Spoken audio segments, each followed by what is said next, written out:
Eles andaram com ele, ouviram sua voz, sentiram suas mãos, partiram o pão sobre a mesma mesa que carregava a eternidade. Foram testemunhas de milagres que olhos humanos jamais puderam entender, mas também foram alvos de pedras, espadas e sentenças.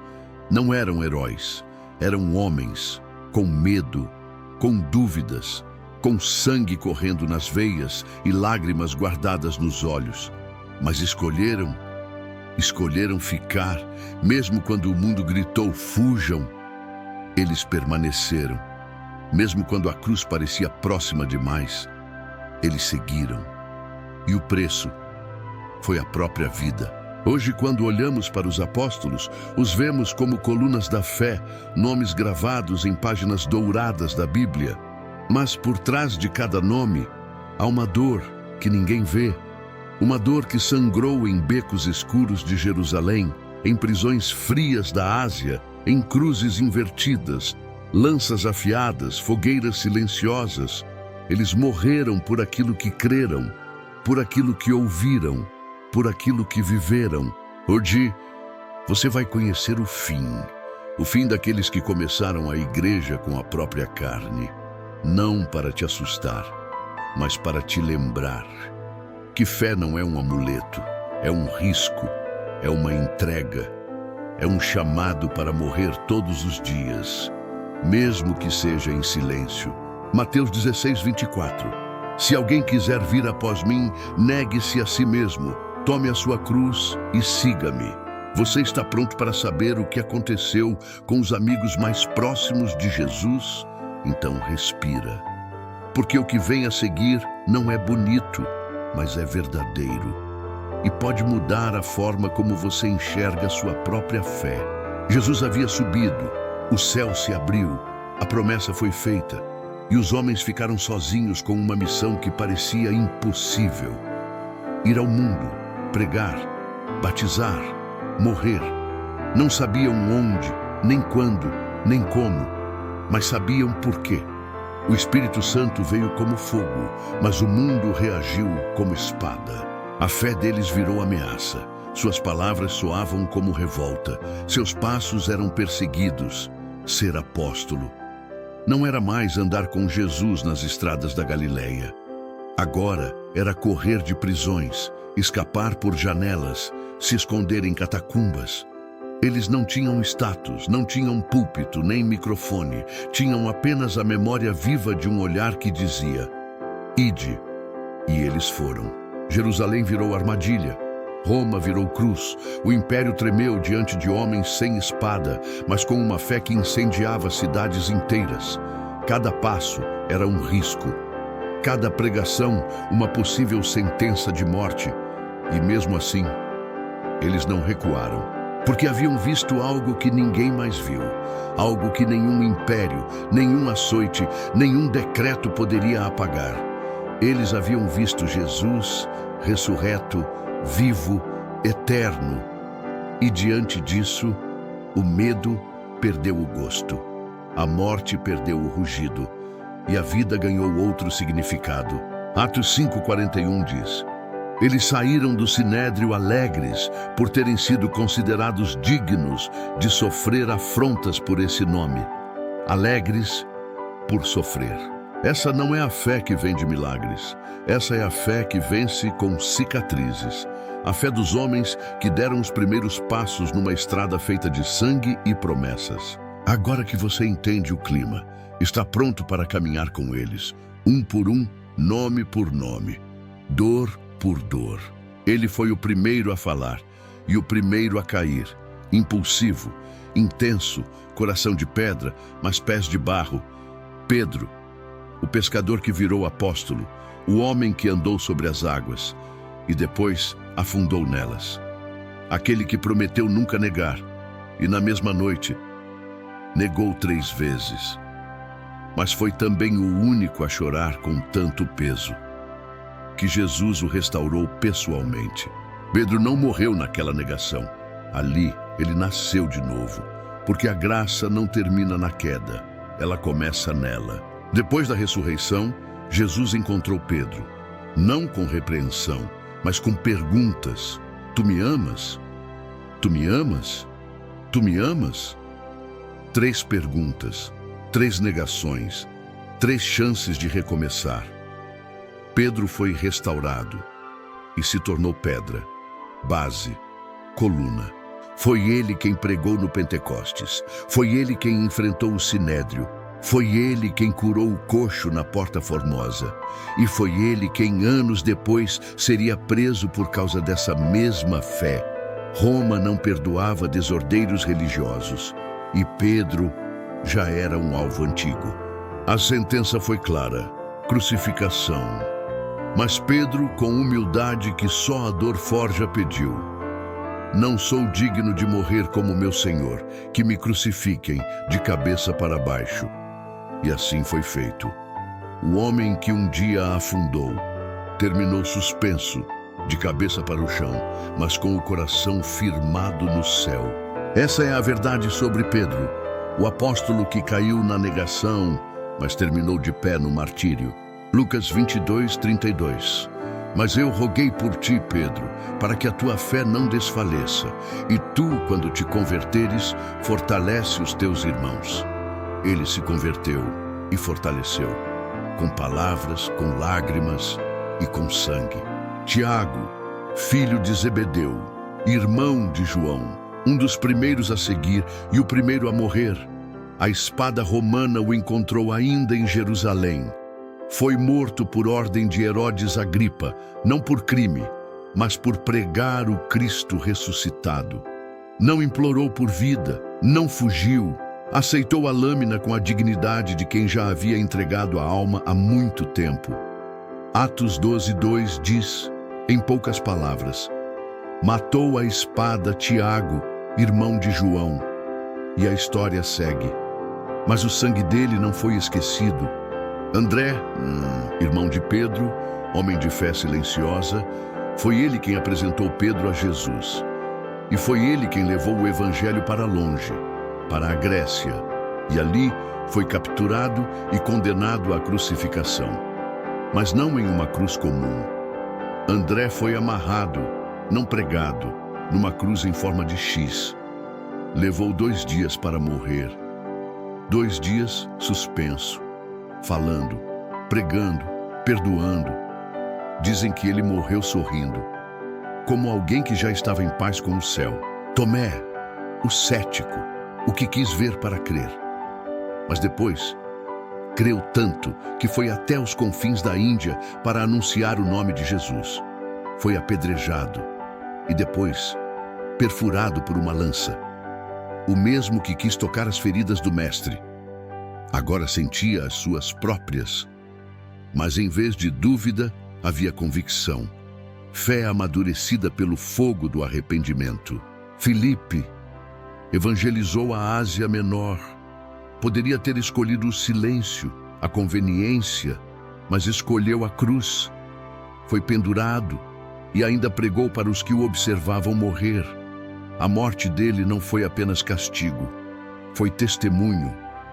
Diz a tradição que até seus algozes foram tocados. 4 homens, 4 caminhos diferentes, mas todos com o mesmo destino. A morte por uma fé que não se vendeu. Hebreus 11:38. Homens dos quais o mundo não era digno. Não eram celebridades, não eram influenciadores, eram colunas, raízes, chamas acesas num mundo de escuridão. E hoje, o que temos feito com essa luz? Bartolomeu, também chamado de Natanael, um coração puro, um olhar sem engano. Eis um verdadeiro israelita em quem não há dolo, disse Jesus ao encontrá-lo pela primeira vez. João 1:47. Mas os homens não viram o mesmo. Na Armênia, onde pregava, Bartolomeu foi capturado. Foi esfolado vivo, depois decapitado.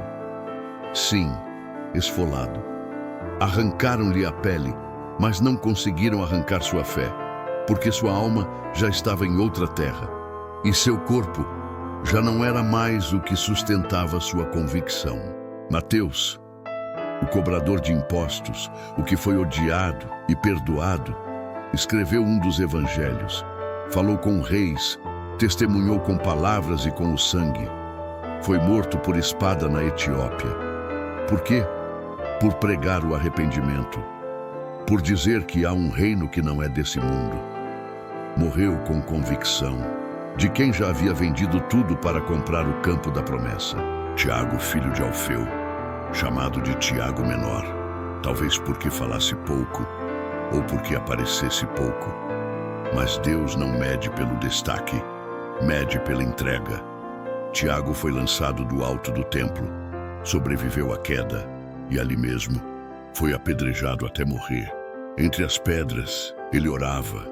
Judas Tadeu, não confunda com o traidor. Esse era outro Judas, o fiel. Levou a palavra à Mesopotâmia, anunciou o amor no meio do deserto.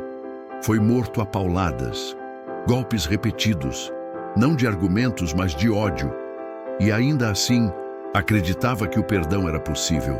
4 nomes que quase não lembramos, mas que o céu jamais esqueceu. Apocalipse 21:14. E o muro da cidade tinha 12 fundamentos, e neles os nomes dos 12 apóstolos do Cordeiro. Entre ouro e pedras preciosas estão os nomes desses homens, não por glória terrena, mas por renúncia eterna. Eles não tiveram púlpitos, tiveram cruzes, não subiram em palcos, foram lançados de telhados, não buscaram fama, buscaram fidelidade. E você, o que tem feito com a liberdade que eles não tiveram?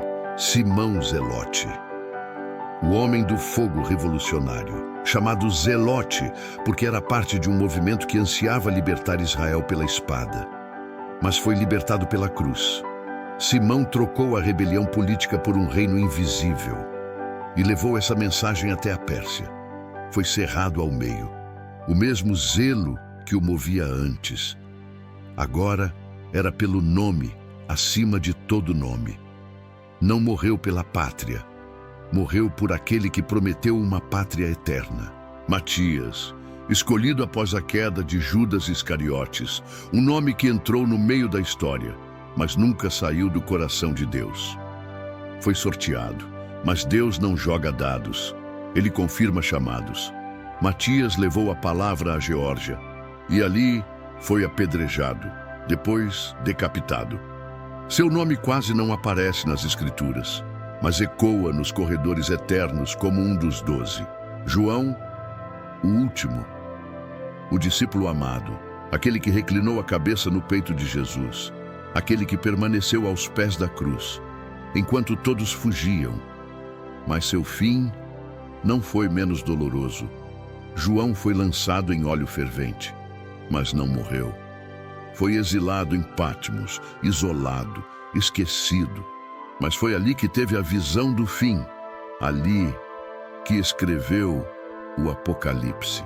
O único que não morreu pela espada, mas sobreviveu para escrever sobre a espada de 2 gumes, sobre bestas, sobre tronos, sobre o Cordeiro, sobre o fim de tudo e o começo da eternidade.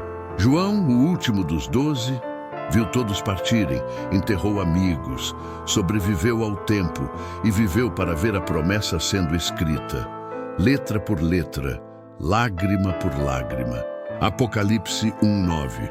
Eu, João, irmão vosso e companheiro convosco na tribulação, no reino e na perseverança em Jesus. 12 começaram, mas um viu o fim, não apenas o fim deles, mas o fim de todas as coisas. E quando ele escreveu, vem, Senhor Jesus, não era poesia, era saudade.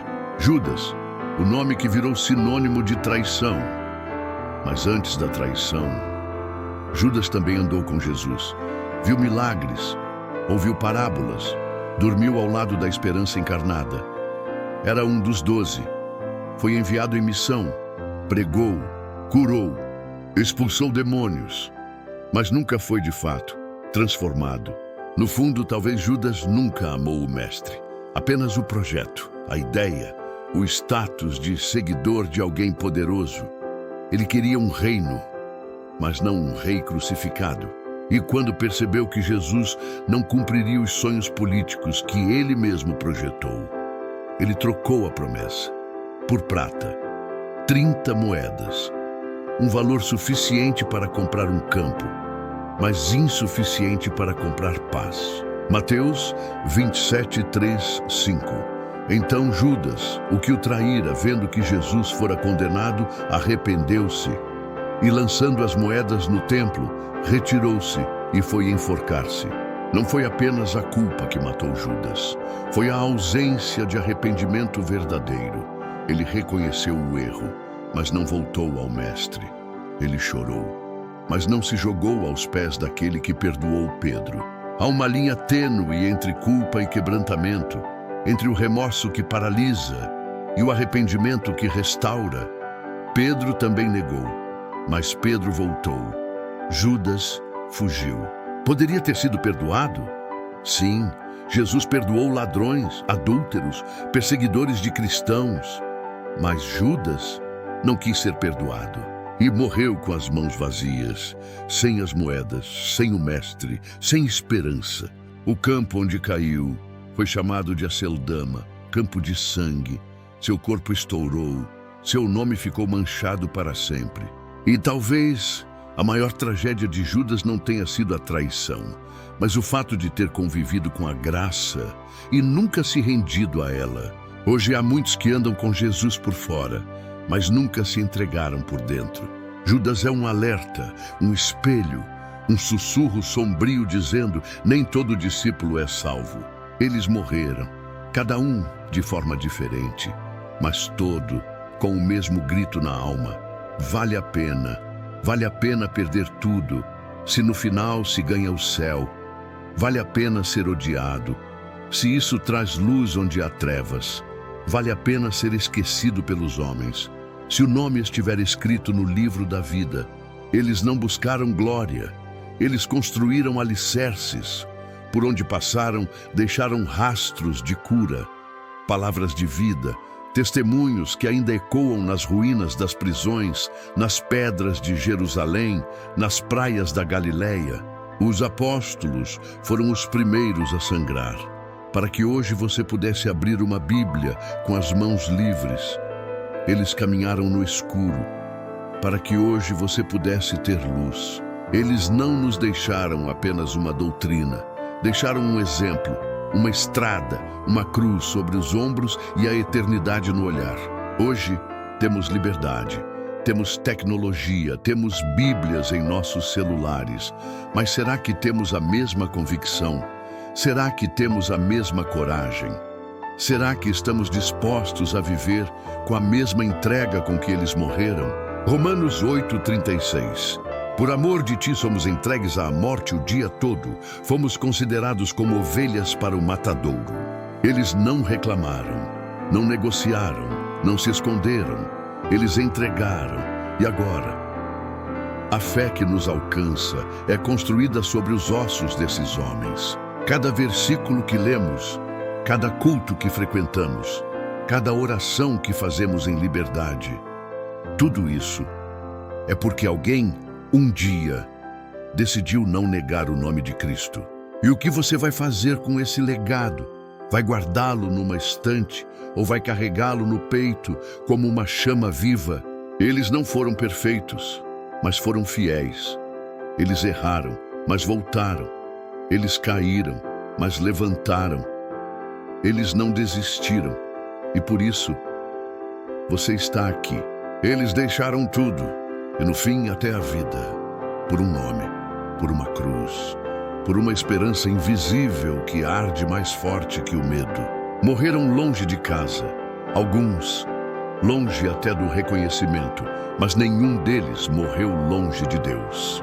E agora, mais de 2000 anos depois, você está aqui, não ouvindo sobre celebridades, não assistindo entretenimento, mas ouvindo sobre homens que deram tudo para que você hoje pudesse ouvir algo. Eles não sabiam que estariam em vídeos, em pregações, em livros, em canais cristãos no YouTube. Eles só sabiam que tinham que falar, mesmo que isso custasse a própria voz. E você morreria pela fé que diz viver? Essa é a pergunta. Você suportaria a espada, o fogo, a prisão, ou bastaria uma crítica para te calar? Não se engane, o mundo ainda odeia quem carrega a cruz, mas a cruz ainda é o único caminho para a vida. Apocalipse 2:10. Ser fiel até a morte e dar-te-ei a coroa da vida. Eles foram, e agora, a coroa está nas mãos do Rei. Se essa mensagem tocou seu coração, escreva aqui nos comentários: eu carrego esse legado.